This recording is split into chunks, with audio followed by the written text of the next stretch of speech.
for strategies, 8 strategies, they say, for getting the most out of an online class. And I think that's a lot of the reasons why people are kind of skeptical about these online classes is they're paying for in-person instruction. Right. How can they get the most out of their online classes? Right. So we'll just go through really quickly the eight strategies they have here, and then we'll talk a little bit about them. We have number 1, you got to treat the online course like a real course. So they're basically... Because it is one. Right. They're saying, this is not just some online course. This is your, pre-calculus that you paid for. This is your calculus class. Right. This is Engineering 101. Mm-hmm. This is your class. So that's important. Number 2, hold yourself accountable. It touches on a little bit what we talked about earlier. We did just talk about that, yeah. Number 3, practice time management. Now this I think that I have a good strategy of doing this. They hound this. I also know it's very important. It's very important. They talk about it. I typically use a Google Doc. Any kind of you can grab a piece of paper. Right. I think even a setting reasonable expectations for yourself. Not trying to schedule out 15 minutes to 15 minutes because let's be honest, that's really difficult to keep, and you'll just find yourself going over or under. But yeah, definitely time management, scheduling yourself. Yes. Specifically, wake up and nighttime or bedtime. Which leads into the next one, which is create a regular study space and stay organized. With this, I would say the biggest vacuum, the biggest black hole of my online schooling career is the bed. You relax in the same place that you do your schoolwork in. It's just awful. It's mentally you cannot, it's very difficult to get there. To get to a productive spot mentally and be able to get everything you need to get done. Doing that in the place where you literally sleep. It's awful. I mean, as far as I know, I have this lap desk, right?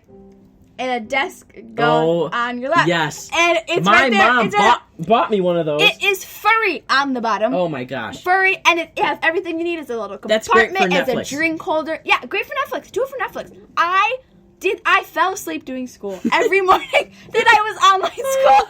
Fell asleep. I'm going to wake up at 7 a.m. and get this assignment done. Halfway through the assignment, and it is 10 o'clock already because you just slept through the whole thing. So, next one, real quick. Eliminate distractions. I think that's very, very important.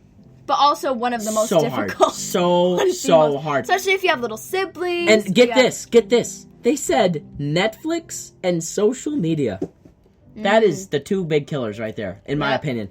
Biggest time wasters for me. And, I was in this, Frameworks for Success class. Basically a dumb person class in college.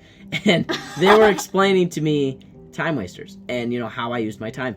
And it's just important. It's a lot easier. It's a lot easier when you're at college.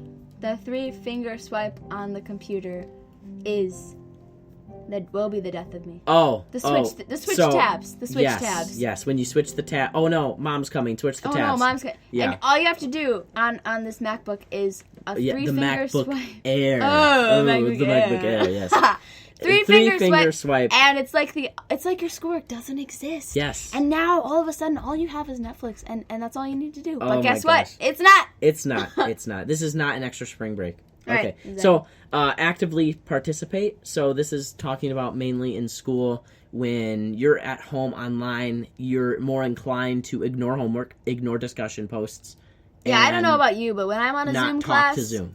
When I'm on a Zoom class, I am video off and muted. Mute the audio and just sit on your phone. But when I do that, I find that I pay attention less. Surprise, surprise. Big surprise there. So when I decide to turn that video on, turn that mic on, very carefully, so we don't have another rap session on accident.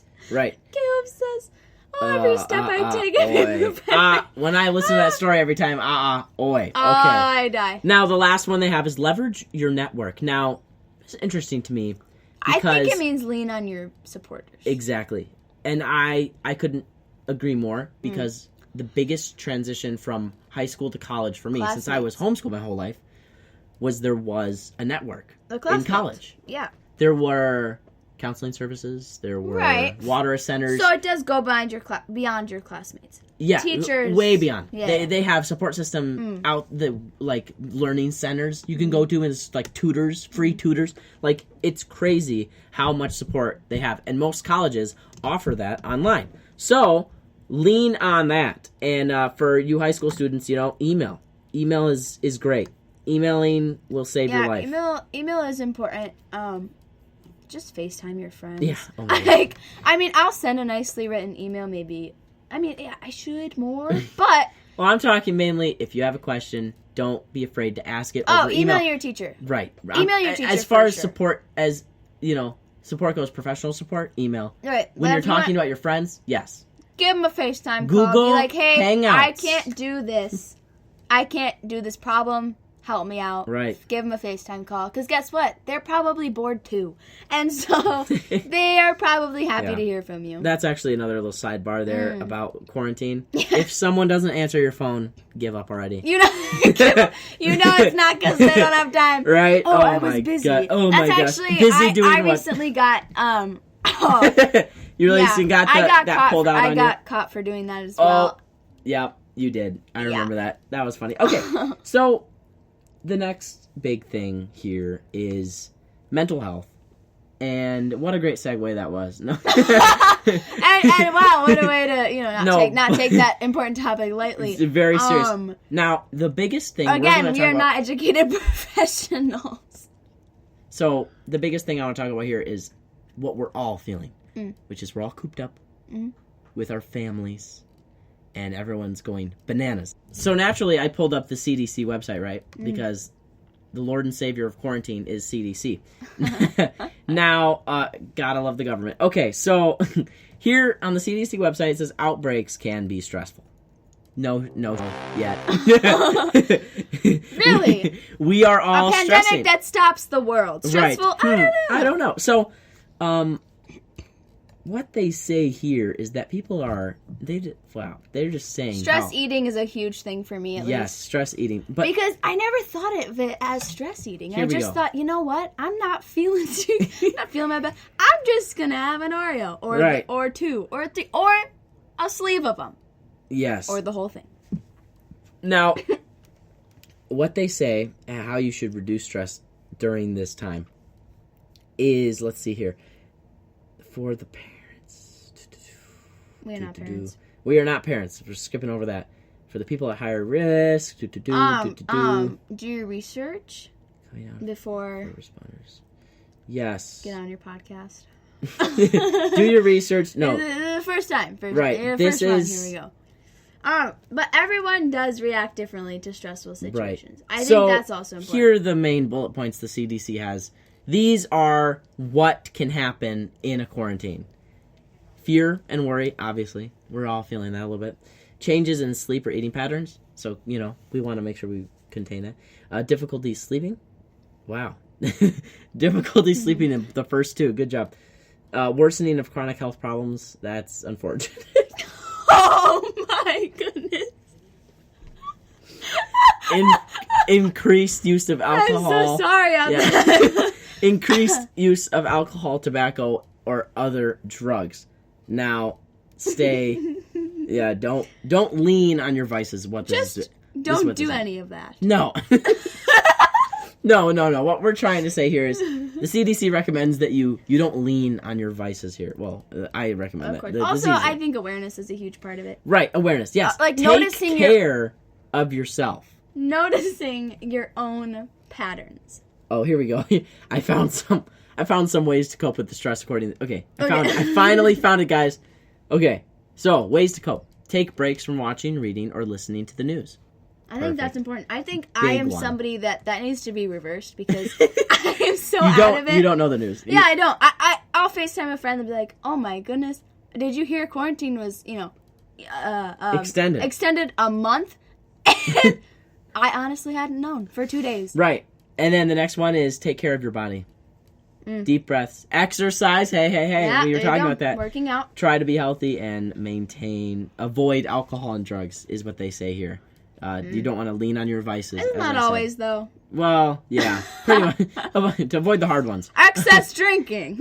I guess not right now. not during quarantine. Not right now. Drugs, make time, not yet. Another one's make time to unwind, If, we're talking about being productive, right? If you're being productive enough, you earn a little break. Amen. And if you break before you earn it, it won't feel like a break. Exactly. Earn the break. Right. And then connect with others. FaceTime, call. Basically, a lot of the things we've been talking about. And I'm today. sure you're quarantined with people in your home, many of you. So, right, yeah. Talk to them, too. I think a lot of people... face-to-face interaction is very important. FaceTime your friends, yes. Face-to-face interaction, if you can get it, even better. I think that's a really important part of this, too. Yes. Yeah. Now... Let me see here. Another big thing is the family riffs. Everyone's. I don't know about you guys, but yelling. Yeah, face to face can cause some tension. I would just recommend be patient, be kind. Wish it was as easy as it sounds. I know it sounds so easy. It sounds like I could walk upstairs right now, make a bowl of cereal, and not get yelled at by my mom for making a bowl of cereal at 12:03 a.m. So it's crazy. You gotta be. Definitely patient. I think one of the ways that I've learned to be patient is to just not mimic other people. Yes. That you're meeting. Okay, think about this. Like, tensions are high. So everybody's feeling the tension, right? So everybody's kind of reacting to it in their own way. If you can find the patience to not mimic what they are doing, how they're speaking, you're golden. There we go. Yep. And I agree. Couldn't agree more. Take it day by day. You. Yes, Create a schedule, but take it day by day, and you'll be great during this quarantine. And we'll be through it soon. I'm excited. Hopefully. I'm excited. And I hope to come out of it a better me. A better me. That sounds so cliche, and I cannot believe I just said it. I hope that I'm better tomorrow. I hope I'm a better person. You know what I heard? I heard one day, and everyone laughed at it because it sounded so simple, but it makes so much sense. I think I laughed at it. Do today what will make you a better you for tomorrow. At that. But it's true. Yep. So because you're going to look back on these months and you're going to think. Anyway. One of two things. Right. Waste of time or best of time. Okay. Sorry. Enough of that. Enough of that. So we are actually going to be having a guest on today. Yes. I'm very excited. I knew about that. I don't know why I acted surprised. So this guest here, Elijah Motley. Big Mott, as we call him. Well, and as you call him. He actually, fine. I call him Big Mott. We actually, he inspired this a little bit. The podcast. He did. So we're going to talk a little bit with him when we get back about, a few things, basically what we've covered so far. And we'll kind of get his opinion on the quarantine. I mean, we're not going to get him on and be like, what do hippopotamuses eat? Right. Keep him on topic. Yeah, basically. We have a few questions for him. And anyway, that'll be fun. So we'll be back with that, and we'll catch you guys there. Hello, everybody. Welcome back. We have Elijah Motley here on the podcast, and we're just going to go over a few of the previous topics that we went over with him, ask him a few questions. How are you doing today, Elijah? I'm doing pretty good. Trying not to get arrested by this governor's new law, but besides that, we're avoiding. Besides outing yourself on a podcast, we're doing swell. Living the best that we can, Yeah. And what do you mean by trying not to get arrested? Are you doing illegal activities there? Are you trying to force an admittance on it? No. Just stay quiet. You have that right. You have that right. Anyway, I am technically at this point breaking the law by mowing people's lawns anyway. that are dying. So you're an unsung. Bill me. So you're an unsung hero of the quarantine, I guess. All heroes wear capes. Anyway, so the first question I have for you is, how are you staying healthy, staying fit during this quarantine? Honestly, during this quarantine, I've actually been working out more than I ever have in my life. I feel that. Because usually I use the excuse of what I have going on to not work out. Yeah, like I have too much work, or I have too much homework. I have to go to school. Exactly. So it moved from the summer where I was, more active just in my daily life, whether mowing, working, landscaping, or just hanging out with, buddies of mine playing football outside. to, I don't have enough time during school because it's basketball season and I go to every home game, to, I'll do that after that. And then I found more excuses. So now it's kind of forcing me to accept that I need to start working out here. And I'm doing that. I'm doing that more by, some push-ups, some sit-ups. Oh, there we go. And working outside. So. Well, that's good. I'm glad to see people getting outside during this whole thing. It's like an excess of time shows you